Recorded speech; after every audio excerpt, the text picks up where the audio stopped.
Rapaziada, sejam bem-vindos a mais uma aula onde eu vou comentar com vocês ponto de máximo, de mínimo e ponto de sela quando eu tenho uma função com duas variáveis. Nesse caso aqui, as minhas variáveis são x e y. Toda função que ela tem no final três variáveis, z, x e y, são funções representadas em três dimensões e o gráfico dela é sempre uma superfície. Usando um programinha de computador, eu plotei o gráfico dessa função 2 menos x² menos y² e tive esse gráfico aqui do lado. Conforme vocês podem observar, esse gráfico ele tem um ponto máximo. O z não ultrapassa o valor de 2. Ó. O máximo que ele atinge aqui é essa altura que vale 2, que é a altura do z. Então, nesse caso, para essa função, a gente pode dizer que o ponto z igual a 2 é um ponto máximo que o z vai poder atingir. De forma análoga, eu posso analisar o seguinte: o gráfico da função x² mais y², quando eu ploto ele num programinha de computador, essa parte aqui embaixo atinge um menor valor, que é o 0. Então, para z igual a 0, não existe nada para baixo desse ponto. Então, eu digo que, nesse caso, isso daqui é um ponto mínimo da minha função. E existem algumas funções do segundo grau que, quando você vai plotar ela igual a esse tipo de função, que é x², y² menos 2x menos 6y mais 14, o gráfico dela dá uma coisa parecida com isso daqui. E prestem muita atenção nesse ponto. Quando você olha para o plano da frente, se você pegar e traçar e fizer um corte aqui, olha para essa reta amarela que está aqui, dessa curva amarela, vocês vão perceber que eu tenho um ponto de máximo. É esse ponto aqui.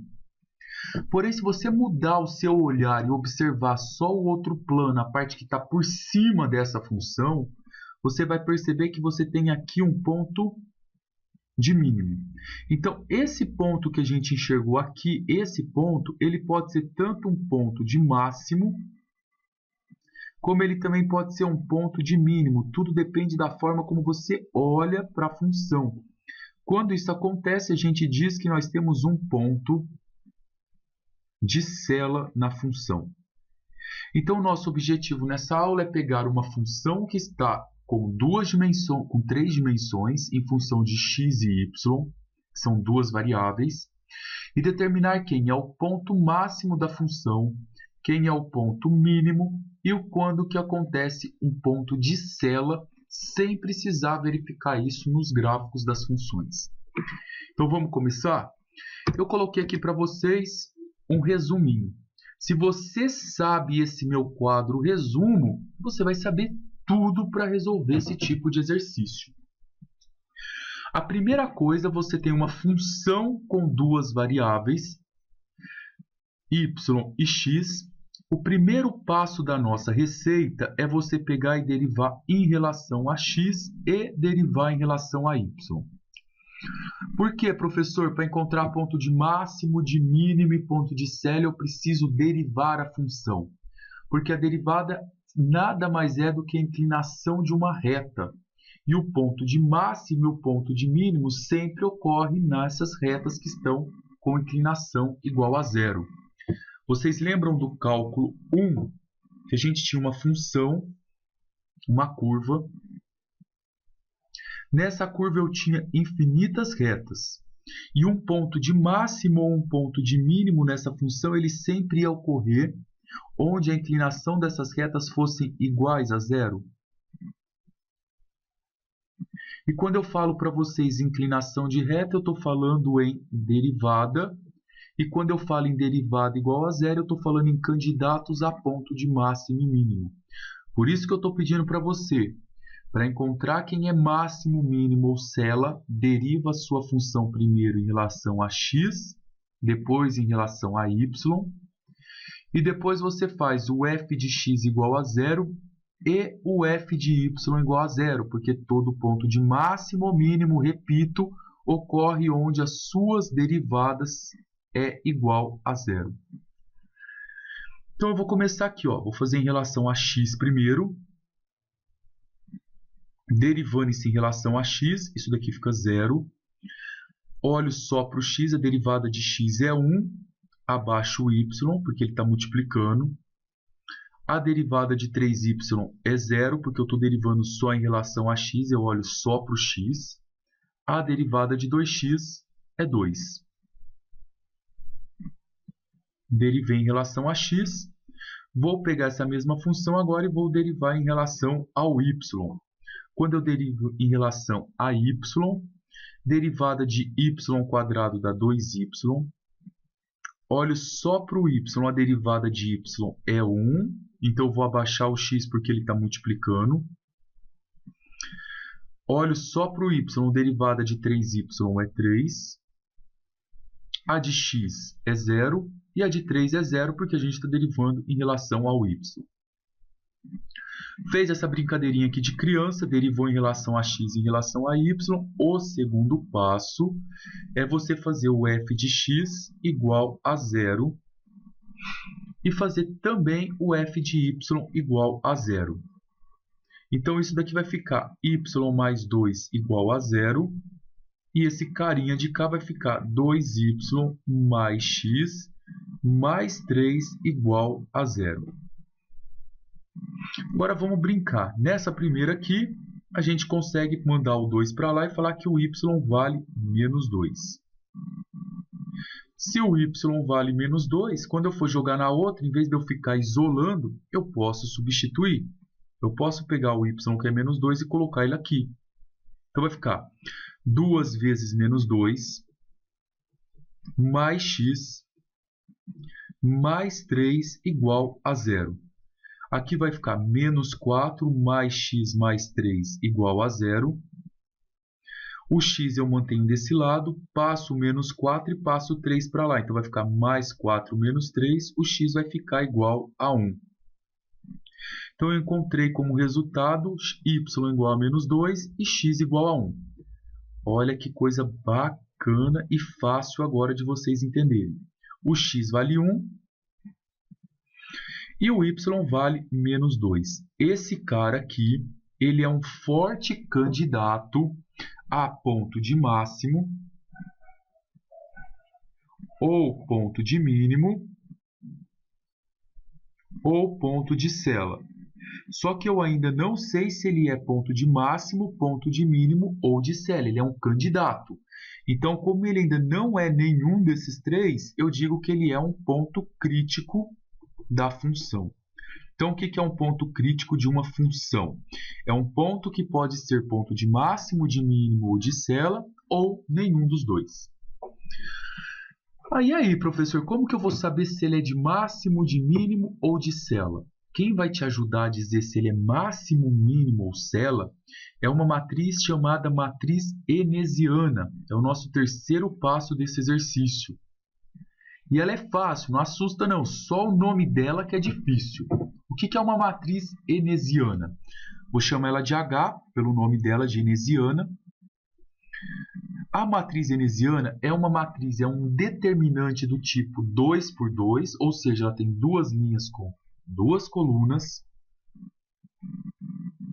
Na primeira coluna eu tenho em função de x, e na segunda coluna eu tenho em função de y. Isso aqui é a minha derivada em função de x. Na primeira coluna eu faço de função de x em relação a x e depois em relação a y. Então, isso aqui eu derivo duas vezes. Derivo uma vez em relação a x, pego esse resultado aqui e depois derivo de novo em relação a x. Depois a mesma coisa, pego a expressão de relação de x e depois derivo em relação a y. E na matriz enesiana eu tenho mais dois carinhas desse lado, que é em função de y. O primeiro é em relação a x e o segundo em relação ao y. Como vocês podem observar, é a matriz no nosso passo 3 ali. E olha como é fácil achar esses caras. Quem é esse daqui? O f de xx.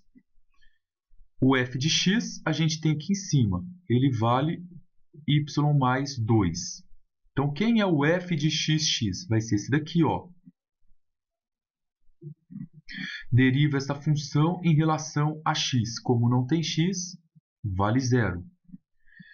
Agora, quem que é o f de xy? Derivo isso daqui em relação ao y. Eu tenho y? Tenho. A derivada de y é 1 e de 2 é 0. Acabou. Faz o mesmo processo agora para a outra. A outra é o f de y. O seu f de y é isso daqui. É 2y mais x mais 3. Você vai derivar esta função em relação a x. Depois que você derivar ela em relação a x, você vai fazer ela em relação a y também. Então, vamos fazer essa daqui em relação ao x. Vou olhar só para o x. A derivada de x é 1. As outras vira 0. Em relação a y, eu olho só por y. A derivada de 2y é 2. Pronto, moçada. Acabou o exercício. A gente já tem essa matriz. Quem é essa nossa matriz aqui? Essa nossa matriz ela vai ser o f de xx que deu 0. O f de xy que deu 1. Aqui o f de yx que deu 1. E o f de yy que deu 2. E já vai um macete que eu comentei em sala com vocês. Se essa diagonal que vocês estão vendo aqui, ó, a secundária que vem do lado contrário que a gente escreve, essa função aqui ela não tem nenhuma quebra, ela não tem descontinuidade, ela é contínua em todo intervalo porque ela é um polinômio. Então, essa diagonal, esses dois números sempre vai dar igual, esses dois resultados.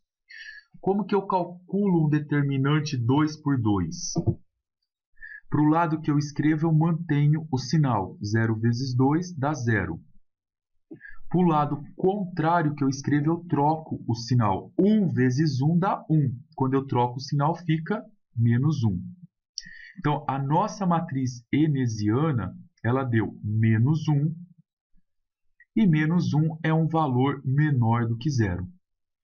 Então, toda vez que você calcular essa matriz enesiana e ela der menor do que 0, você pode dizer que isso é um ponto de Cella. Então, essa função, quando eu desenho ela e pego exatamente no ponto 1 e menos 2, eu sei que eu tenho um ponto de Cella. Ou seja, por um lado ele dá máximo, por outro lado que eu olho, ele dá mínimo.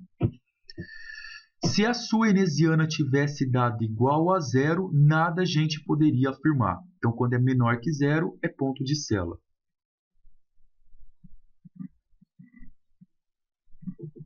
Menor que igual a 0, nada se afirma. Agora, se isso tivesse dado positivo, isso poderia ser tanto um ponto de máximo ou de mínimo. Repito, ó, se der positivo essa matriz enesiana, isso é um ponto de máximo ou de mínimo. Para saber se ele vai ser máximo ou vai ser mínimo, você precisa olhar nessa f de xx, que é esse carinha aqui. Eu vou treinar isso com vocês no próximo exercício. Se o seu f de x for positivo, vamos lembrar de uma coisa aqui, ó. Lembra de uma função do segundo grau? x² mais 3x. Quem acompanha o x² é positivo, eu tenho uma parábola com a boquinha virada para cima. Ó. Ela é positiva, ela está feliz, lembra? Então, está para cima. Então, você tem um ponto de mínimo. Então, quando isso é positivo, a parábola está virada para cima e eu vou ter um ponto de mínimo. Quando esse número que acompanha o x² for negativo, se fosse desse jeito aqui, ó, a minha função, eu diria que a minha parábola teria a concavidade para baixo. Ó, uma coisa negativa deixa a parábola triste, então ela está com a boquinha virada para baixo. E aí eu teria aqui em cima um ponto de máximo. Então, ó, grava isso, concentração. Se a enesiana dá positiva, você ainda não sabe se é de máximo ou de mínimo. Quem vai resolver e vai desempatar essa brincadeira é o f de xx. Se ele for positivo, ponto de mínimo. Se ele for negativo, ponto de máximo. Tá? Nesse caso, como ela já deu menos, eu tenho um ponto de Cella e finalizo o exercício aqui. Vou passar mais algumas atividades complexas. Por enquanto, bons estudos para você.